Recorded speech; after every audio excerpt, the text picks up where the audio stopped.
क्या आपको पता है, रामायण के राम तो नहीं, मगर मंथरा आज भी हर घर में जिंदा है। राम को वनवास एक रानी ने दिया था। उसके पीछे भी एक मंथरा थी।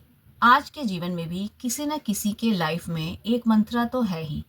चाहे वह विचार की मंथरा हो, चाहे वह किसी घर में किसी व्यक्ति के रूप में।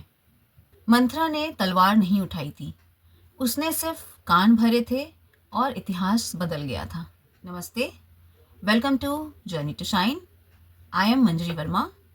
आई am a motivational speaker, a teacher and a guide.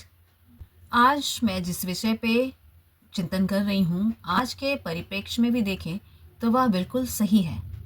Manthara आज भी मिलती है। मंथरा विचारों की भी है, मंथरा व्यक्ति के रूप में भी है। ये हमारे ऊपर डिपेंड करता है कि हम उसको कैसे लेते हैं, कैसे देखते हैं और कैसे मंथरा रूपी विचार पे अंकुश लगाते हैं। रामायण एक पवित्र ग्रंथ है जिसमें एक पात्र था मंथरा का।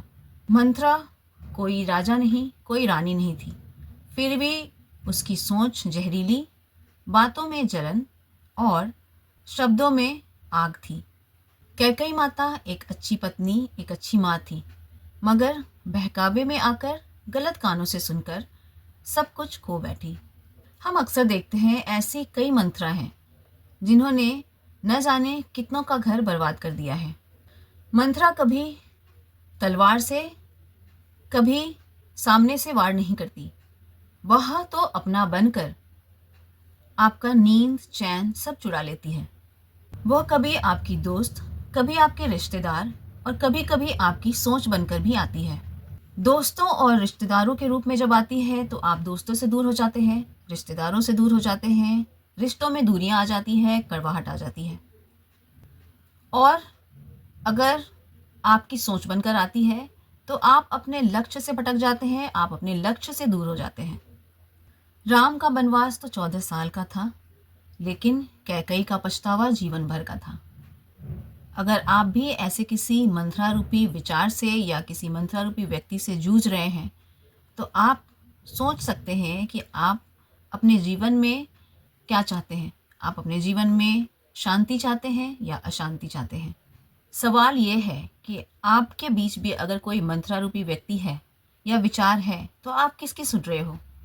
अगर आप भी ऐसे किसी मंथरा रूपी व्यक्ति को देख रहे हैं, सुन रहे हैं, तो फिर आप भी शांति नहीं पाएंगे।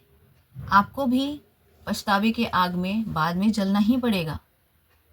आपको शांति नहीं मिलेगी, आपको घर में कलह मिलेगा और फिर मंथरा रूपी व्यक्ति अपना फायदा देखकर आगे बढ़ जाएगा। समझने वाली बात यह है कि आज के परिवेश में मंथरा है कौन? जो आपको डराए, जो आपको दूसरों से लड़वाए या आपको कमज़ोर बनाए। और अगर आप उनकी बातों में आते हैं तो आप बिल्कुल उनके जाल में फंस जाते हैं, फिर निकलना बहुत मुश्किल होता है। मंथरा रूपी व्यक्ति या मंथरा रूपी विचार कभी किसी की दुश्मन बनकर नहीं आती। वह सच का मुखौटा बनकर आपके भलाई के लिए मुखौटा पहनकर आती है। और जिस दिन आप उसकी बात को सच मान लेते हैं, ऐसे व्यक्ति, ऐसे मंथरा रूपी व्यक्ति जीत जाता है, उसके विचार जीत जाते हैं। कभी कभी एक गलत सलाह सालों की तपस्या को बर्बाद कर देती है। जैसे माता कैकई अपने राम को बहुत मानती थी, बहुत प्यार करती थी, लेकिन एक गलत सलाह ने उनका जीवन बर्बाद कर दिया। श्री राम का जीवन तो बर्बाद किया ही, उनका अपना जीवन भी बर्बाद हो गया। वैसे ही अगर हम ऐसे मंथरा रूपी किसी व्यक्ति की बात, सलाह मान लेते हैं तो हम अपना जीवन बर्बाद कर लेते हैं। एक गलत सलाह हमारा पूरा जीवन खराब कर सकती है, हमारे रिश्तों में दरार ला सकती है। मंथरा का सबसे बड़ा हथियार था डर। डर पीछे रह जाने का, डर छिन जाने का, डर अकेले रह जाने का। आज की मंथरा भी डर बेचती है, मगर शब्द बदल गए हैं। लोग क्या कहेंगे, यह वाक्य आज की सबसे खतरनाक मंथरा है। आज की मंथरा आपको गलत काम करना बिल्कुल नहीं सिखाती, बल्कि सही लगने वाला गलत सिखाती है। सोचने वाली बात यह है कि हर बार नुकसान बाहर वाले नहीं करते, कुछ नुकसान हम गलत सुनकर भी कर लेते हैं। घर में कई बातें ऐसी होती हैं जिसे हम सुनकर सही करने की जगह पे उसे गलत तरीके से लेते हैं और गलत तरीके से ही करते हैं। जो सही होता है उसको गलत मान लेते हैं, जो गलत होता है उसको सही मान लेते हैं। सबसे बड़ी बात ये होती है कि बातों को कैसे आपके सामने परोसा गया। जिस तरह से परोसा गया आप उसको उसी तरह से ले लेते हैं। यहाँ पे आपकी विवेक काम आती है, आपकी सोचने की शक्ति, दूरदर्शिता काम आती है। अगर आप सही सोचते हैं तो आप सही समझ जाएंगे। अगर आप नेगेटिविटी में हैं, अगर आप दूर तक नहीं सोच पाते, नहीं देख पाते, तो फिर आप ऐसी बातों में फंस जाते हैं। सोचने वाली बात यह है कि आज अगर जो हम सबसे सलाह लेते रहते हैं, सबकी सलाह अगर सच होती तो क्या हर इंसान सफल नहीं होता?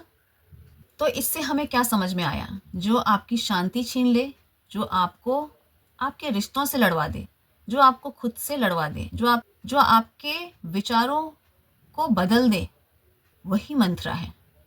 कहते हैं ना, किसी ने किसी व्यक्ति का ब्रेन वॉश कर दिया। ब्रेन वॉश का क्या मतलब होता है? अपनी बातों को दूसरे के दिमाग में बिठा देना, ऐसी बातें समझाना जिससे उसकी बात उसको भली भांति समझ आ जाए, जो वो बोल रहा है वो बिल्कुल सही बोल रहा है। आज के परिवेश में वनवास किसी जंगल का नहीं होता, हमारे अपने कॉन्फिडेंस का होता है। हमारा अपना कॉन्फिडेंस अपने आप से ही ख़त्म हो जाता है। हम दूसरों के बातों में आ जाते हैं और उसकी सुनने लगते हैं, जिसके वजह से सारी परेशानियां खड़ी हो जाती हैं।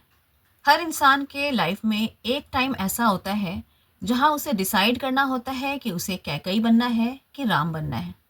कुछ मंत्रा ऐसी होती हैं जो भाई भाभी के बीच में, बहन बहन के बीच में, भाई बहन के बीच में, सास बहू के बीच में, ननद भाभी के बीच में, इनके बीच में लड़ाई लगवाती हैं।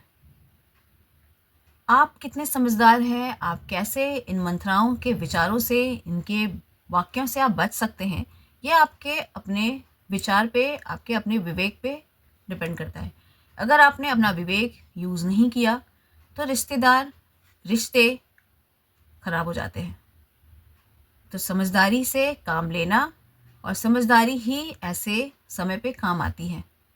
नहीं तो फिर जैसे राम को वनवास हुआ था और कैकई को पछतावा हुआ था, वही कुछ दृश्य आज के परिवेश में भी, परिप्रेक्ष्य में भी देखे जा सकेंगे। तो संभल जाइए। जो आज आपको भर रहा है, हो सकता है कल वही आपको पूरी तरह से खाली कर दे। तो विचार कीजिएगा।